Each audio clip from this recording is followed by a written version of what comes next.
नमस्कार दोस्तों, स्वागत है आपका हमारी YouTube channel NCERT for civil services में। दोस्तों आज हम क्लास 6 के साइंस के 5th चैप्टर का डिस्कशन करेंगे, जिसका नाम है पदार्थों का पृथक्करण, यानी कि सेपरेशन ऑफ सब्सटेंसेस। और अगर आपने इसके पहले के चारों चैप्टर के वीडियोस नहीं देखे हैं तो चैनल के प्लेलिस्ट में जाकर आप उसे भी देख सकते हैं। तो चलिए देखते हैं। ऐसे बहुत से उदाहरण हैं जिनमें हम पदार्थों के किसी मिश्रण से पदार्थों को पृथक करते हुए देखते हैं। चाय बनाते समय चाय की पत्तियों को द्रव से चालनित यानी छलनी द्वारा पृथक किया जाता है। जैसे हम चाय की पत्ती और चाय को जब अलग करते हैं तो वो छलनी से करते हैं। शस्य कर्तन के समय अनाज को डंडियों से पृथक करते हैं। मक्खन को पृथक करने के लिए दूध या दही का मंथन किया जाता है। जैसा कि हमने अध्याय 3 में सीखा है कि रेशों से बीजों को पृथक करने के लिए हम कपास को ओटते हैं। कदाचित आपने नमकीन, दलिया अथवा पोहा खाया होगा। यदि आपने यह पाया होगा कि इसमें मिर्च है तो खाने से पहले उन्हें सावधानीपूर्वक बाहर निकाल दिया होगा। कल्पना कीजिए कि एक टोकरी में आम और अमरूद भरे हैं और आपसे इन्हें पृथक करने के लिए कहा गया, तो आप क्या करेंगे? इसके लिए आप एक प्रकार के फलों को उठाकर किसी पृथक बर्तन में रख देंगे। क्या यह सही है? ये एक चित्र है जिसमें दूध से, दही से मक्खन निकाला जा रहा है। ऐसा करना सरल प्रतीत होता है, परंतु यदि पृथक किए जाने वाले पदार्थ आम या अमरूदों की तुलना में बहुत छोटे हों तो उन्हें पृथक करने के लिए क्या करना होगा?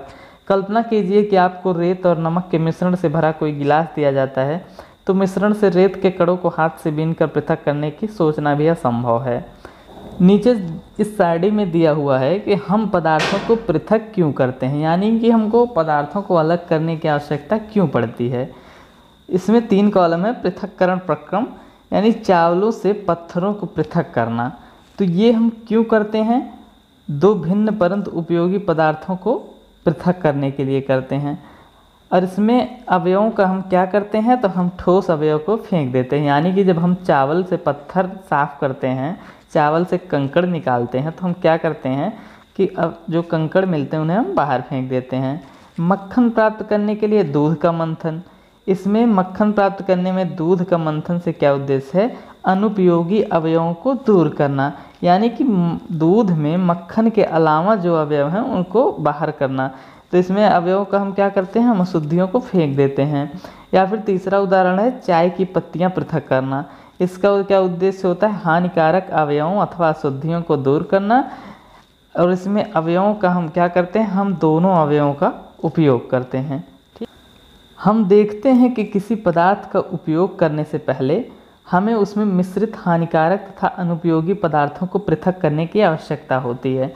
कभी कभी हम उपयोगी पदार्थों को भी पृथक करते हैं जिनकी हमें अलग से उपयोग करने की आवश्यकता होती है।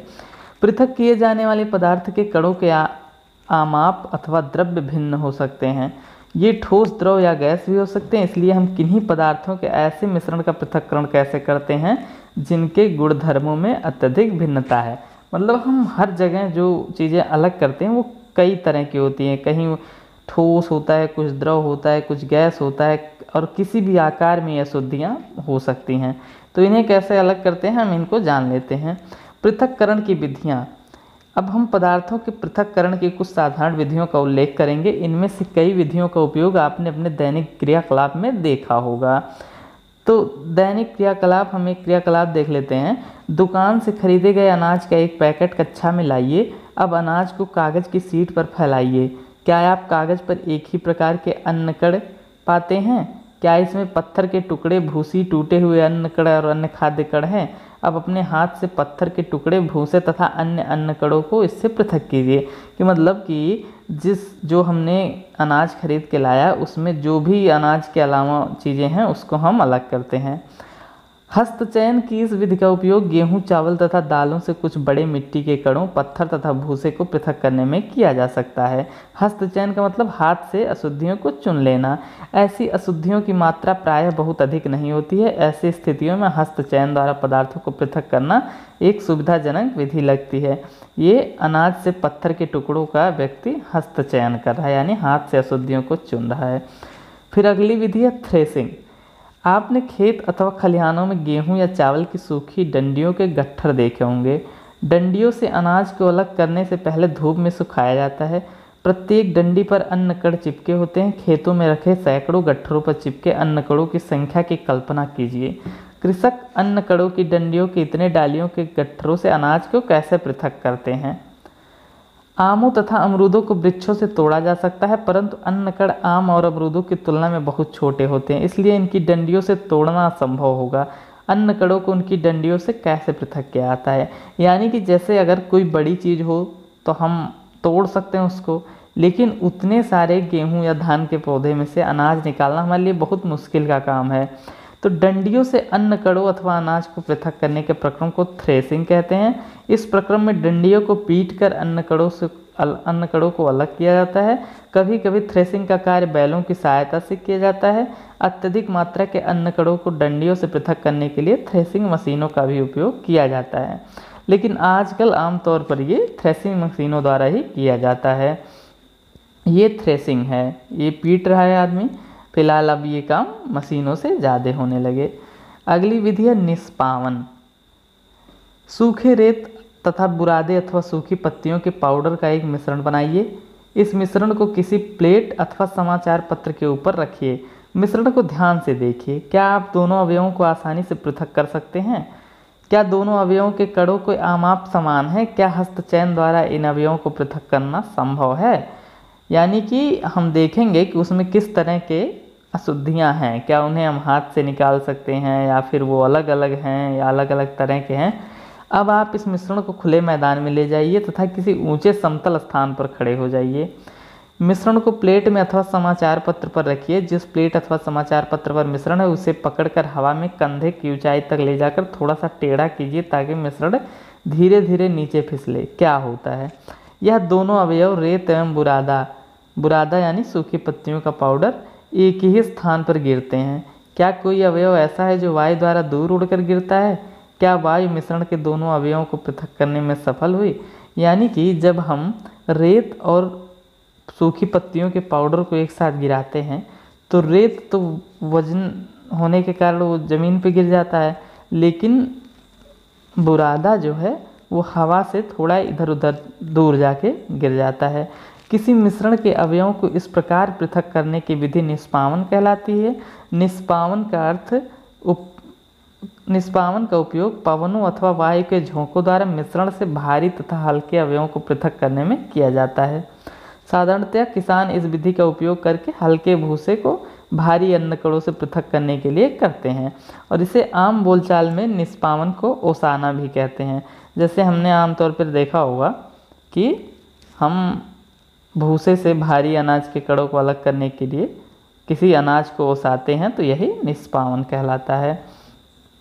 भूसे के हल्के कण पवन के साथ उड़कर दूर एकत्र हो जाते हैं, जबकि भारी अन्न कण पृथक होकर निष्पावन प्लेटफार्म के निकट एक ढेर बना लेते हैं। अलग हुए भूसों को पशुओं के चारे सहित अन्य कई प्रयोजनों में प्रयोग किया जाता है। जैसा कि हमने ऊपर बताया था कि जो भारी कण होंगे वो सीधे ही नीचे आ जाएंगे, और जो हल्के कण होंगे वो हवा से उड़कर थोड़ी सी दूर जाके गिरेंगे, तो हम दोनों चीज़ें अलग कर लेते हैं। अगली विधि है चालन। कभी कभी हमें आटे से व्यंजन बनाने की इच्छा होती है। हमें इसमें उपस्थित चोकर तथा अन्य अशुद्धियों को पृथक करने की आवश्यकता होती है। तब हम क्या करते हैं, इसके लिए हम चालनी या छन्नी का उपयोग करते हैं तथा उसमें आटा डालते हैं। इसमें देखिए किस तरह से छन्नी से ये आटा चाल रहा है। आटे के छोटे कण चालनी के छिद्र द्वारा निकल जाते हैं, जबकि बड़ी अशुद्धियाँ चालनी में रह जाती हैं। प्रायः आटे की मिल में गेहूं को पीसने से पहले पत्थरों तथा भूसे जैसी अशुद्धियों को हटाया जाता है। साधारणतया गेहूं की बोरी को एक तिरछी चालनी पर डाला जाता है। चालन द्वारा पत्थर, डंडियां तथा भूसा जो निष्पावन तथा थ्रेसिंग के बाद गेहूं में रह जाते हैं को दूर किया जाता है। आपने इसी प्रकार के बड़े बड़े चालनों को भवन निर्माण वाले स्थानों पर रेत से कंकड़ तथा पत्थर पृथक करने के लिए उपयोग में लाते हुए देखा होगा। यानी कि जब कोई बिल्डिंग बन रही होती है या फिर कोई कंस्ट्रक्शन हो रहा होता है, तो इस तरह की बड़ी बड़ी छन्नियाँ बालू या फिर सीमेंट या फिर और भी कई जो पदार्थ इस्तेमाल होते हैं उनको अलग करने के लिए इस तरह के बड़े बड़े चालनों का प्रयोग किया जाता है। अब ये एक क्रियाकलाप था। अगली कुछ विधियां अवसादन, निस्तारण तथा निस्यंदन। कभी कभी मिश्रण के अवयवों को निष्पावन अथवा हस्तचयन द्वारा पृथक करना संभव नहीं होता। उदाहरण के लिए चावल तथा दाल में धूल, मिट्टी जैसे हल्के कण हो सकते हैं। चावल तथा दालों को पकाने से पहले इस प्रकार की अशुद्धियां कैसे पृथक करते हैं? प्रायः पकाने से पहले चावल या दालों को जल से धोया जाता है। जब आप चावल या दाल में जल डालते हैं तब उन पर चिपकी हुई अशुद्धियाँ जैसे मिट्टी व धूल के कण पृथक हो जाते हैं। ये अशुद्धियाँ जल में चली जाती हैं, जिससे जल थोड़ा मटियाला हो जाता है। अब सोचिए, बर्तन की तली में कौन डूबेगा, चावल या धूल? क्यों? क्या आपने देखा है कि बर्तन को थोड़ा सा टेढ़ा करके जल को बाहर गिराया जाता है? मिश्रण में जल मिलाने पर भारी अवयवों के नीचे तली बैठ जाने के प्रक्रम को अवसादन कहते हैं। अवसादित मिश्रण को बिना हिलाए जल को मिट्टी सहित उड़ेलने की प्रक्रिया को निस्तारण कहते हैं। आइए अब हम ऐसे अन्य मिश्रणों का पता लगाते हैं जिसमें अवयवों को अवसादन तथा निस्तारण विधि द्वारा पृथक किया जाता है। यानी कि अवसादन क्या होता है, जैसे किसी भी अनाज पे अगर धूल या मिट्टी के कण चिपके हुए हैं तो हम उसको पहले पानी में भिगा देते हैं। फिर जब पानी में उसके धूल के कण अनाज से हटकर पानी में घुल जाते हैं तो अनाज के कण तो नीचे बैठ जाते हैं, लेकिन जो धूल के कण होते हैं वो पानी में ही घुल जाते हैं और उसके बाद हम बर्तन को टेढ़ा करके पानी गिरा देते हैं। तो इस अनाज के जो अनाज नीचे बैठ गया उस प्रक्रिया को अवसादन, और जो हमने बाहर वो पानी, गंदा वाला पानी गिरा दिया, उसको निस्तारण कहते हैं। ये कुछ इस तरह इसका चित्र है। किसी मिश्रण के दो अवयवों को अवसादन तथा निस्तारण द्वारा पृथक करना, यानी कि जब अशुद्धियाँ या तो पानी में घुल जाएं या नीचे बैठ जाएं तो हम एक दूसरे को अलग कर लें। यही सिद्धांत ऐसे द्रवों के मिश्रण को पृथक करने में भी उपयोग में लाया जाता है जो आपस में मिश्रित नहीं होते। उदाहरण के लिए तेल तथा जल को उनके मिश्रण से इसी विधि द्वारा पृथक किया जा सकता है। यदि द्रव के ऐसे मिश्रणों को कुछ समय के लिए रखा रहने दिया जाए तो वे दो पृथक पृथक परतों में बंट जाते हैं। इसके बाद जो अवयव ऊपरी परत बनाता है उसे निस्तारण द्वारा पृथक कर सकते हैं। आइए फिर से ठोस तथा द्रव के किसी मिश्रण पर विचार करें। चाय तैयार करने के बाद आप चाय की पत्तियां पृथक करने के लिए क्या करते हैं? निस्तारण की विधि अपनाइए, इसके द्वारा कुछ सहायता मिलती है। परंतु क्या आपको चाय में कुछ पत्तियां अब भी मिलती हैं? अब चाय को एक छन्नी में डाल दीजिए। क्या चाय की सारी पत्तियां छन्नी में रह जाती हैं? इस प्रक्रम को निस्यंदन कहते हैं, यानी कि फिल्टर करना कहते हैं। अब सोचिए, तैयार चाय से चाय की पत्तियां पृथक करने में निस्तारण और निस्यंदन में कौन सी विधि अच्छी है? चूँकि जब हमने निस्तारण विधि का उपयोग किया चाय छानने में तो कुछ पत्तियां चाय की अब भी चाय के साथ ही थी, तो इससे हमें पूरा निदान नहीं मिला। यानी कि हमने जब निस्यंदन का इस्तेमाल किया, छन्नी से उसको फिल्टर किया, तो चाय की सारी पत्तियां अलग हो गई। तो ये विधि अच्छी थी। अगला टॉपिक है वाष्पन। इसका एक क्रियाकलाप है। बीकर में कुछ जल गर्म कीजिए, जल को उबलने दीजिए। यदि आप निरंतर गर्म करते हैं तो क्या संपूर्ण जल भाप में बदल जाता है तथा अदृश्य हो जाता है? अब दूसरे बीकर के जल में 2 चम्मच नमक डालिए और अच्छी तरह से हिलाइए। क्या आप जल के रंग में कोई परिवर्तन देखते हैं? विलोड़ित करने के बाद क्या आप बीकर में कोई नमक देखते हैं? नमक के जल से भरे बीकर को गर्म कीजिए, जल को उबल कर उड़ने दीजिए। बीकर में क्या बचता है? यानी कि हम नमक युक्त बीकर को जब गर्म करते हैं तब क्या बचता है, और जब हम सादे पानी को गर्म करते हैं तब क्या बचता है। इस क्रियाकलाप में हमने मिश्रण से जल तथा नमक को पृथक करने के लिए वाष्पन की प्रक्रिया का प्रयोग किया है। जल को उसके वाष्प में परिवर्तित करने की प्रक्रिया को वाष्पन कहते हैं। जहाँ पर जल होता है वहाँ वाष्पन की प्रक्रिया निरंतर होती रहती है। आपके विचार से नमक कहाँ से आता है? समुद्र के जल में अत्यधिक मात्रा में लवण मिश्रित होते हैं। इन्हीं लवणों में से एक लवण साधारण नमक है। जब समुद्र के जल को बड़े बड़े उथले गड्ढों में भरकर छोड़ दिया जाता है तो सूर्य के प्रकाश से जल गर्म होकर वाष्पन द्वारा धीरे धीरे वाष्प में बदलने लगता है। कुछ समय बाद सारा जल वाष्पित हो जाता है तथा ठोस लवण नीचे बच जाते हैं। तत्पश्चात इन लवण के मिश्रण का शोधन करके साधारण नमक प्राप्त किया जाता है। ये बड़े बड़े गड्ढे बना के उसमें समुद्र का जल भर दिया जाता है जब सूर्य की रोशनी पड़ती है तो धीरे धीरे पानी वाष्प में बदलता है, जिस क्रिया को वाष्पन कहते हैं। उसके बाद जो समुद्र में घुले हुए लवण रहते हैं वो नीचे बैठ जाते हैं, जो शुद्ध करके हमको नमक के रूप में प्राप्त होते हैं। पृथक्करण की एक से अधिक विधियों का उपयोग। हमने पदार्थों को पृथक करने की कुछ विधियों के बारे में अध्ययन किया है। प्रायः किसी मिश्रण में उपस्थित विभिन्न अवयवों को पृथक करने में केवल एक विधि का उपयोग पर्याप्त नहीं होता। ऐसी स्थिति में हमने एक से अधिक विधियों का उपयोग करने की आवश्यकता होती है।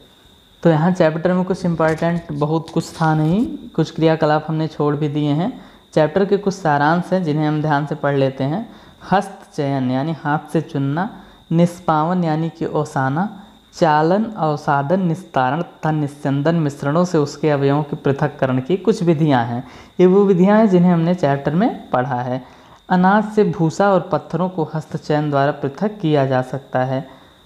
भूसा अनाज के भारी बीजों से निष्पावन विधि द्वारा पृथक किया जाता है। किसी मिश्रण के कणों की आमाप में अंतर का उपयोग चालन तथा निस्यंदन प्रक्रियाओं द्वारा पृथक्करण में किया जाता है। कि जैसे अगर उनके माप में अंतर होगा यानी कि उनके साइज में अंतर होगा तो जो चालन है उसमें से जो छोटे कण होंगे वो नीचे आ जाएंगे और जो बड़े कण होंगे वो ऊपर ही रह जाएंगे। यानी कि दो डिफरेंट साइज के अगर पार्टिकल हैं तो दोनों उससे चालन विधि द्वारा अलग हो सकते हैं। रेत और जल के मिश्रण में रेत के भारी कण तली में बैठ जाते हैं और निस्तारण की विधि द्वारा जल को पृथक किया जाता है। तो आज का ये चैप्टर ख़त्म हुआ। चैनल को सब्सक्राइब करते रहिए और अपने दोस्तों को वीडियो देखने के लिए इनवाइट करते रहिए। Thank you.